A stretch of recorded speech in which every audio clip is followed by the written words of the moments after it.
Okay, we'll start with this. Terrence Crawford recently weighed in on Floyd Mayweather's financial troubles. Terrence Crawford is watching what is happening to Floyd Mayweather and using it as a lesson he intends to make sure others hear. Crawford addressed the mounting financial and legal troubles surrounding the man who once defined boxing's relationship with money more explicitly than anyone in the sport's history. It's sad when you hear about people that are coming at him and people calling him broke, which Floyd ain't never gonna be broke. The IRS begs to differ. You may have 200 million and they call you broke because you ain't at the status that you once were yesterday that you are today. But Floyd has an expensive lifestyle, and if you're not bringing in money just as much as you're spending, then of course you're heading down the wrong path. So it's definitely a lesson learned to these young up-and-coming athletes, and not just boxing, just athletes around the world, that tomorrow's not promised. You need to make the right investments, make the right decisions with your money,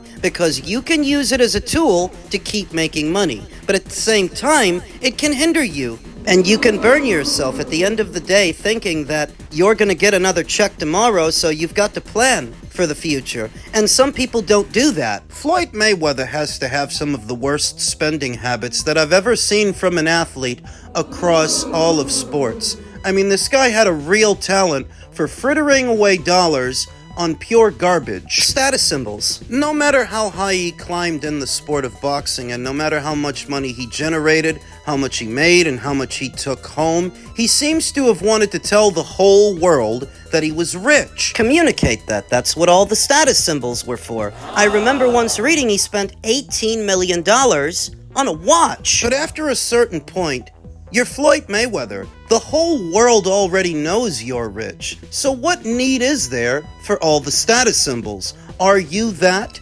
insecure? Terrence Crawford retired last September following his win over Canelo Alvarez, walking away unbeaten as a 5-weight world champion and the sport's consensus pound-for-pound number one. He earned hundreds of millions across a career that ended on his terms, at the top, with his record and finances intact. Mayweather's position has deteriorated across multiple fronts simultaneously. A $7.3 million IRS lien over alleged unpaid taxes, 2 felony charges related to a $200,000 bad check, a lawsuit from promoter CSI Entertainment alleging he pocketed $4.65 million in advances for his fight against Mike Tyson and Manny Pacquiao before reneging on both. The Zambides exhibition cancelled by legal injunction. The Pacquiao rematch on Netflix thrown into doubt before it could be formalized. Crawford is pointing at something real and asking the next generation to pay attention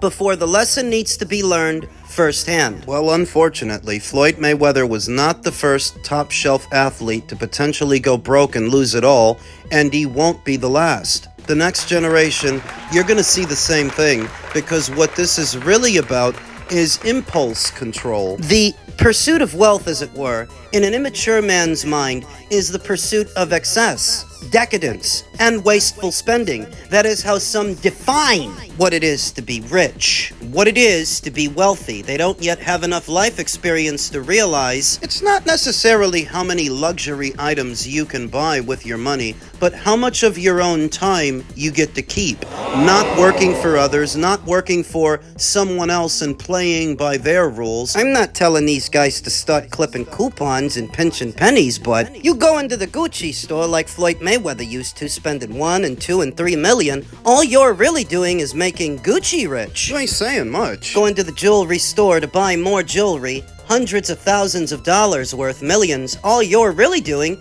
is making the jeweler rich. What is it doing for you, though? Start thinking about the money that way. Fucking it off on luxury items like automobiles that only depreciate in value as soon as you drive them off the lot. All you're really doing is making other people rich, but you won't be with those kinds of spending habits. Even at 49, close to 50 years old, Floyd Mayweather's mind seems trapped in a 90s rap video. Bling bling. Spending that much money, that often, for that duration of time, comes from an innate insecurity, a need to show people I've got money. It is, in essence, the pursuit of validation, not simply wanting nice things, but wanting people to know that you can afford nice things. But who are those people And do they actually care? Because this is not a 90s rap video, and when Joe Blow, who's got a mortgage to pay, hears that Floyd Mayweather fucked off millions on a car or a watch, he doesn't actually care. He's got his own problems. The whole world does. There's definitely a lesson there, just like Terrence Crawford said, but it's still gonna go over a lot of people's heads. A lot of other athletes down the line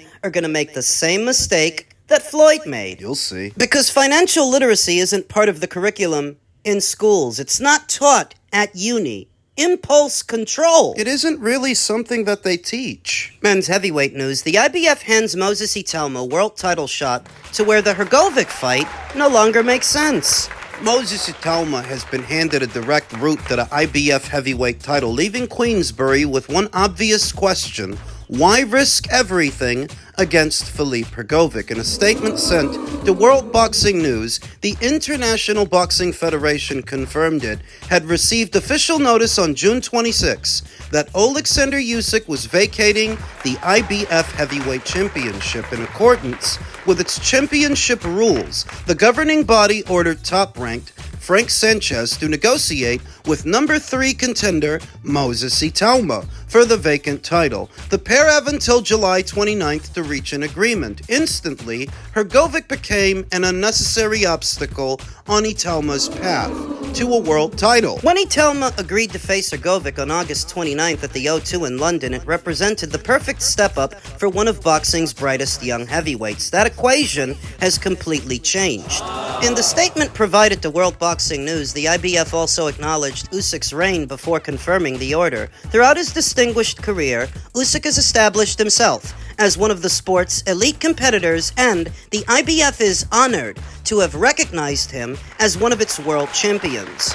His talent and pursuit of excellence have made a lasting impact on boxing and will continue to inspire future generations of fighters. The IBF wishes Oleksandr Usyk continued success in the pursuit of his future endeavors. Only after paying tribute to the former champion did the IBF officially order Sanchez and Itauma to negotiate for the vacant title. It is an opportunity many contenders spend years chasing. Itauma has now been handed that chance immediately. Yeah, but the fight between Moses and Filip is already made. So what are you expecting Queensbury to do? Break the contracts that have already been signed? Cancel an event that they've already scheduled? The more reasonable course of action from the IBF would have been to put the vacant title on the line in Itauma versus Hrgovic and then mandate that the winner has to fight Frankie Sanchez thereafter. That way nobody gets left behind. When Queensbury announced the Hrgovic fight, promoter Frank Warren described it as the litmus test Itauma was ready for, while DAZN billed it as a pivotal clash with world title implications. Those implications have now become reality. Nobody doubts Itauma's willingness to fight anybody. He signed on to face Hrgovic before a world title unexpectedly landed on the table. That is a completely different situation. Hrgovic remains one of the heavyweight division's most dangerous contenders, despite suffering only one defeat against Daniel Dubois since then. The Croatian sensation with an affinity for masturbation has rebuilt momentum with victories over Joe Joyce, David Adilier, Dave Allen, to re-establish himself among the leading names in the division. Like I said, it doesn't make any sense for the IBF to now order Moses to fight somebody else knowing that he already had a fight signed, already had a fight booked, an opponent selected. What they could have done was let the vacant title be on the line in Itauma versus Hrgovic, then mandate the winner to fight Frankie Sanchez. Because you can't just expect these guys to scrap the entire event. You know how much goes into putting together a show. I don't know why the IBF chose to go about things this way, because it makes everything unnecessarily complicated. Either fight is a sink-or-swim fight for young Moses Itauma, who's still climbing up the ranks and making a name for himself. Both Filip Hrgovic and Frankie Sanchez have one loss apiece. Filip lost to Daniel Dubois. Frankie lost to Agit Kabayel. Both guys have been competing at this level much longer than Moses Itauma, who still has a lot to learn and a lot to prove.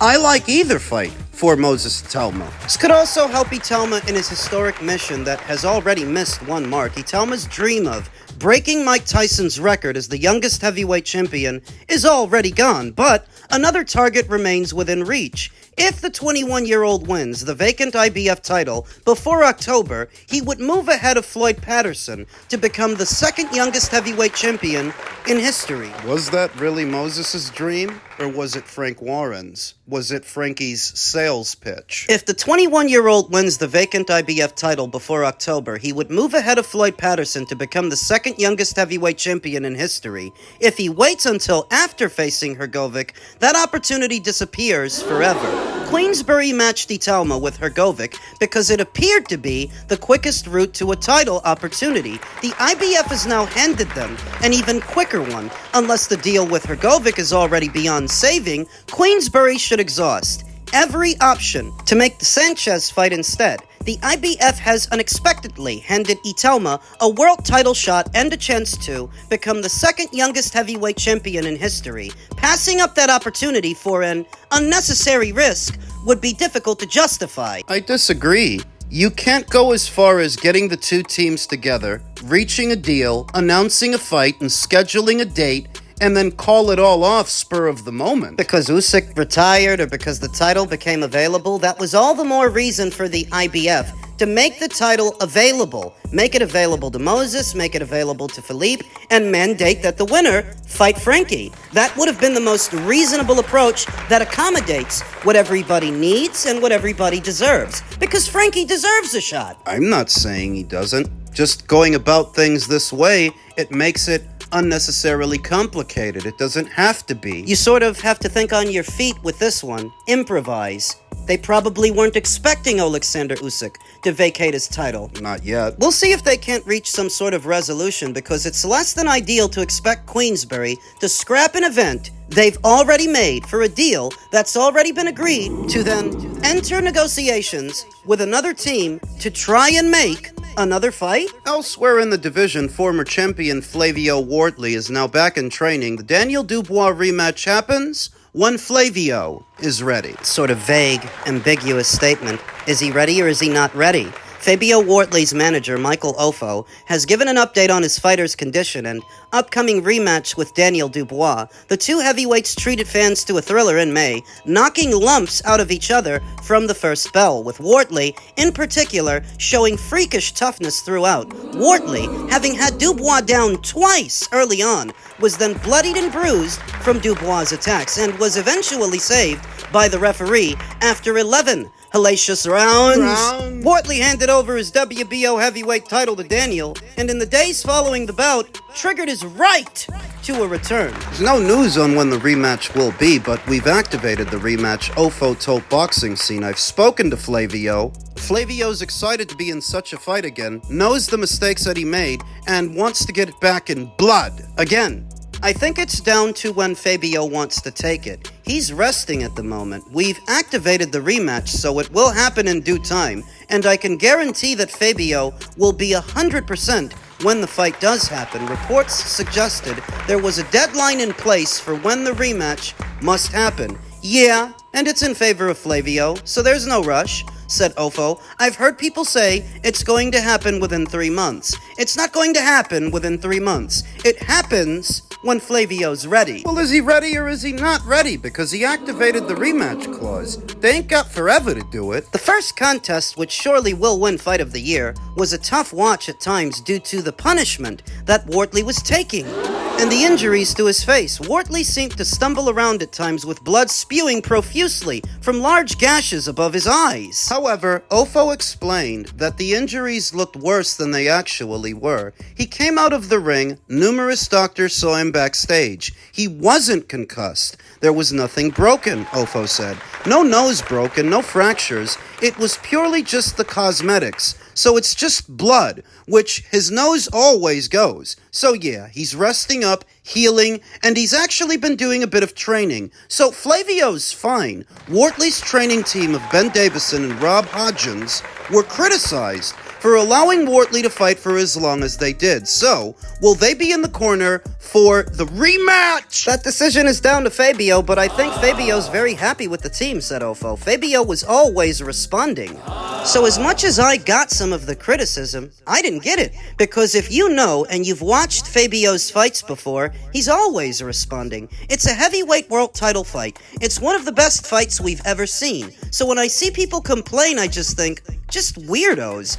You want somebody to give it 100%, and I think as long as the fighter's responding, and he's going back to the corner, and the team are able to assess him and see where he's at, then yeah, I respect their judgment. I do too. Context is key with Fabio Wardley. Some of his most recent fights were come from behind wins, like the Justice Hooney win. The win over Joseph Parker, to where if they allowed this contest to continue in spite of Fabio losing it, well, that's why. It's not like we'd never seen Fabio badly bloodied or in that position before, because we already did in the first Frazier-Clark fight. That was a slobber knocker. Ofo continued, I think where we got him so early, I think that mindset just shifted a little bit, and he knows the mistakes that he made. And those are mistakes that he can correct, he said. Daniel Dubois is a very tough fight, but this is the kind of fight that Fabio asks for. Fabio asks for a tough fight. Fabio wants to be in these kinds of wars where he's going to win some and potentially he's going to lose some. Unfortunately, he lost. But let's see what happens in the next one. Wardley's record in rematches remains at 1-0. Following another bloody war in 2024, a draw with Frazier-Clark, Wardley won the sequel in the opening round. Listen, I'm pretty certain that he's gonna get that WBO title back. Look at when he fought Frazier-Clark the second time, Ofo said. Totally destroyed him. So I think that it's going to be a devastating performance from Flavio when they meet again. But I'm going to say that because I'm always going to back Fabio Wardley. I'm in the Fabio Wardley business. I don't know if Ofo watches this channel, but it sounds like he does, because a lot of what he said is a lot of what I said in my post-fight recap, that Fabio's injuries might not have been that bad. What? Because when you see that much blood and that much swelling, well, it looks like the guy got hit by a car. It might actually look worse than it is. And Fabio's been in rematch situations, so is Daniel, but only one of them ever came back better. When Daniel fought Usyk for the second time, he lost in worse fashion. When Fabio fought Frazier for the second time, he came back better. Rematches are often won by the fighter who can change, and I don't think that's Daniel. He's going to fight in the second fight the same way he did in the first. It's Fabio that needs to show a little more and be smarter. I think he can. And I'm backing him to win. Are you nuts? Just needs to tidy it up. Show more lead hands and less backhands, because he was telegraphing the backhand too much. I think he can win the rematch.